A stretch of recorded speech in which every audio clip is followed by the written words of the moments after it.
She thought he didn't belong. What she didn't know was that he owned the ground beneath her feet, and in a matter of minutes the heat of the day would have nothing on the fire she'd ignited. It began on a blistering Tuesday afternoon in Austin, Texas, the kind of heat that rises from the pavement like a mirage, distorting everything it touches. The kind that makes window glass too hot to lean against and shortens patience like a fuse on a firecracker. At Willow Pines Apartments, most residents had long since retreated indoors, buried in central air and reruns, but not Celeste Granger. 61 years old and shaped more by habit than time, Celeste didn't believe in wasting a day, even one that scorched your skin the second you stepped outside. Her mornings were for volunteering at the local thrift, her afternoons for strolling the property, visor tight on her head, stride purposeful. She called it looking out for the community. Others called it something else. Rules mattered to her. Lines drawn, standards kept. Who belonged, who didn't. There was comfort in order. And this afternoon her eyes settled on something, or rather someone, who didn't quite fit that order. She had just stepped out of Building D, sunglasses perched on the bridge of her nose like armor, when she saw him. A man, tall, black, alone.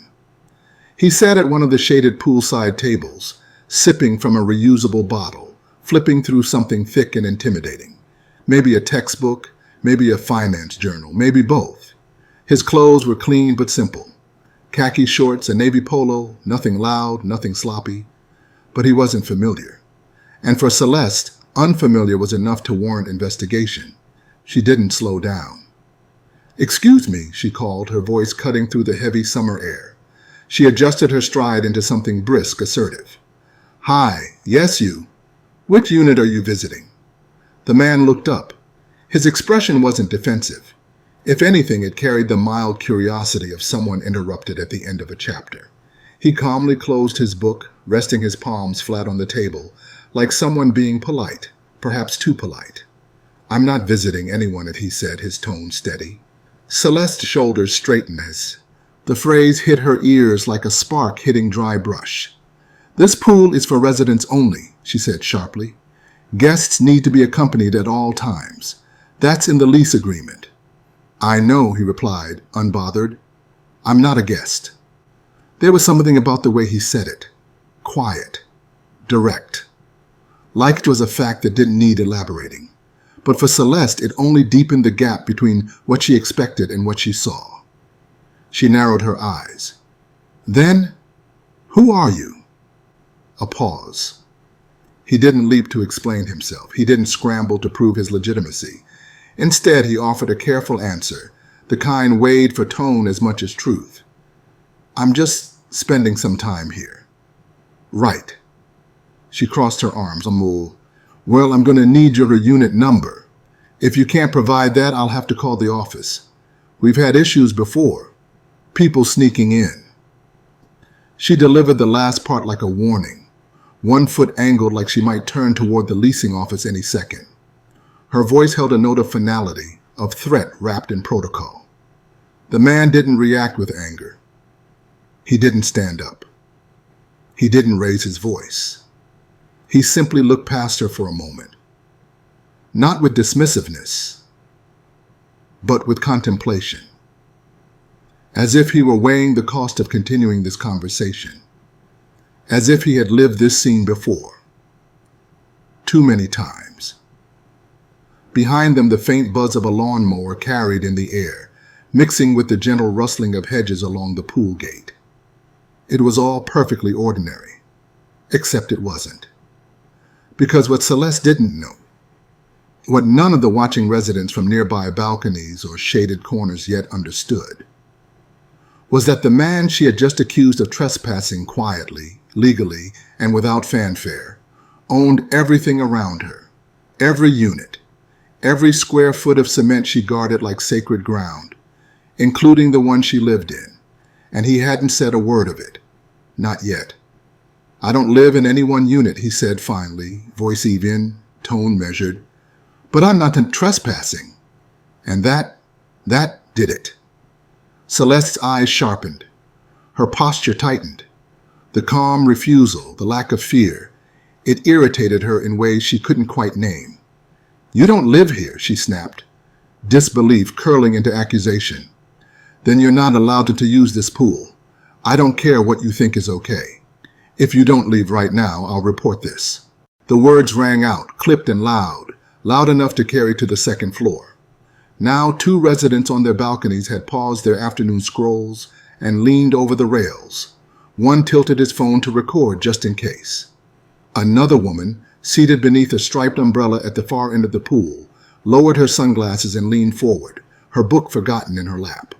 "I'd really prefer not to make this a scene," the man said, still seated, still composed. Celeste folded her arms across her chest. "You already did. I'll be back with security." She spun around, huffing, the slap of her sandals echoing across the pavement.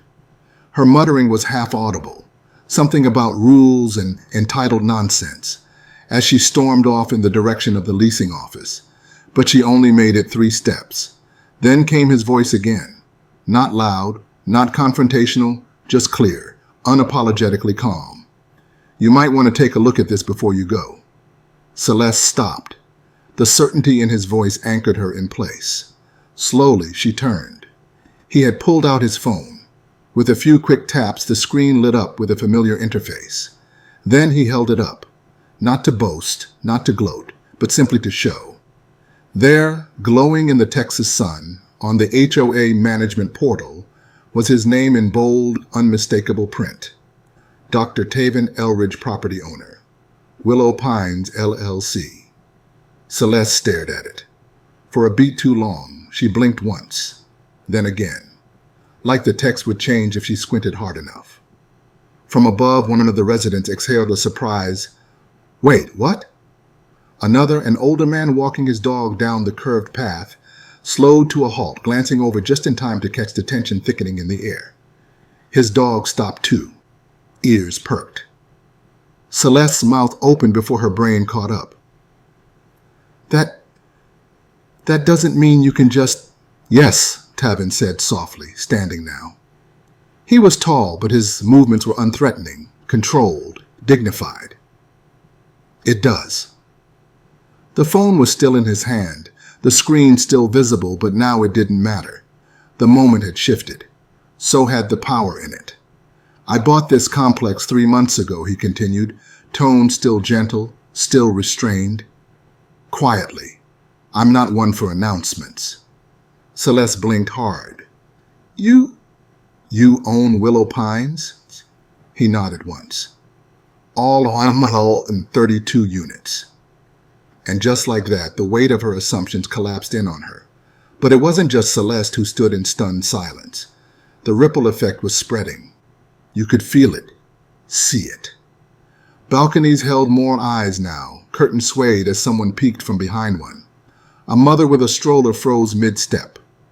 The woman with the sunglasses slowly pushed them all the way down her nose, her expression unreadable. Because Celeste wasn't just a self-declared rule keeper. She was a symbol of every concerned neighbor who policed by instinct, not fact. Of every gatekeeper who mistook discomfort for danger. And now the gate she tried to guard wasn't even hers. The courtyard had gone quiet. Other residents who had been silently watching were now exchanging glances. Some embarrassed, others unsure. A few turned away, pretending they hadn't just witnessed everything. But their flushed faces and slightly parted lips betrayed the truth. They'd seen enough to know they'd just misjudged a man in real time. It wasn't just a poolside misunderstanding anymore. It was a shift. Dr. Taven Elridge stood in the eye of it, unshaken, still. He didn't gesture for recognition, didn't look smug, didn't capitalize on the moment.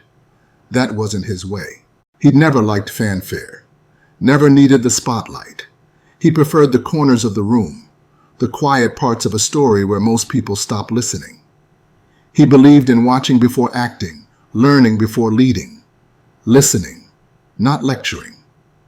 Strange, considering he'd spent 15 years doing exactly that. Before real estate, Taven was a tenured professor of urban planning at the University of Arizona.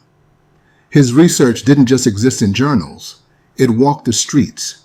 He focused on revitalizing neglected communities, not by replacing them, but by reinforcing them. His mission wasn't to clean up neighborhoods. It was to preserve their soul. So when he stepped away from academia, he didn't do it to cash in. He did it to build differently. 3 months before this poolside confrontation, Tavin had quietly closed on Willow Pines in a private transaction.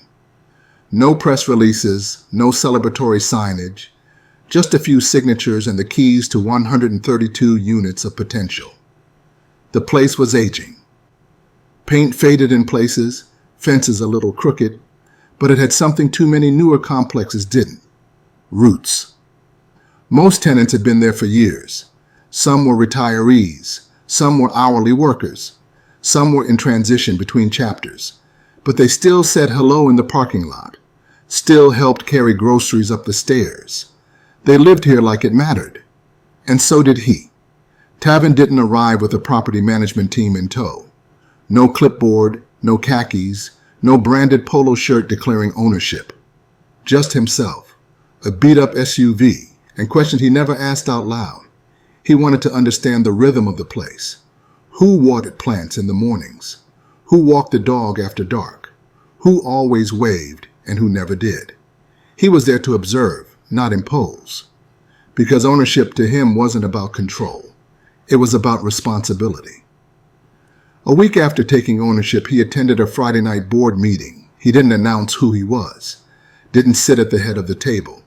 He sat near the back, anonymous by design, listening while the residents vented their small frustrations, maintenance delays, broken light fixtures, a suspicious increase in mail theft.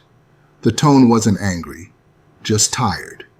He took notes, not on paper, in his head. That night he met Carla, single mom, 3 kids, 2 jobs. She spoke softly but with weight. Told the board she was scared.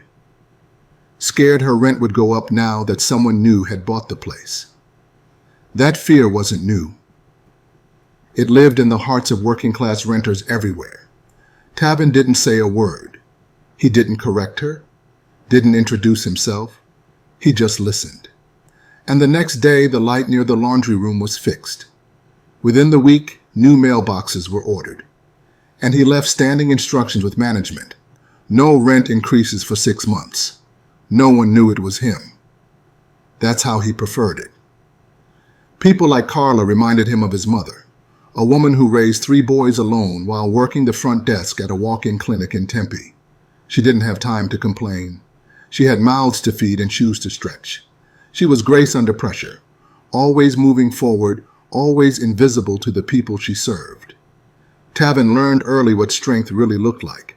It wasn't loud, it wasn't flashy, it was quiet. It was in decisions made when no one's watching.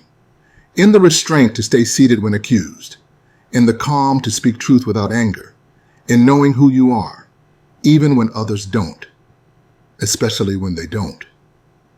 If this story stirred something in you, if it made you pause, reflect, or rethink the quiet assumptions we make every day, don't let it stop here. Subscribe for more stories like this. Grounded in truth, powered by character, and crafted to challenge the way we see each other. Share it with someone who believes quiet leadership can still shift the world. Because change doesn't always come from the loudest voice in the room. Sometimes it begins with the person who chooses not to raise theirs and is still heard.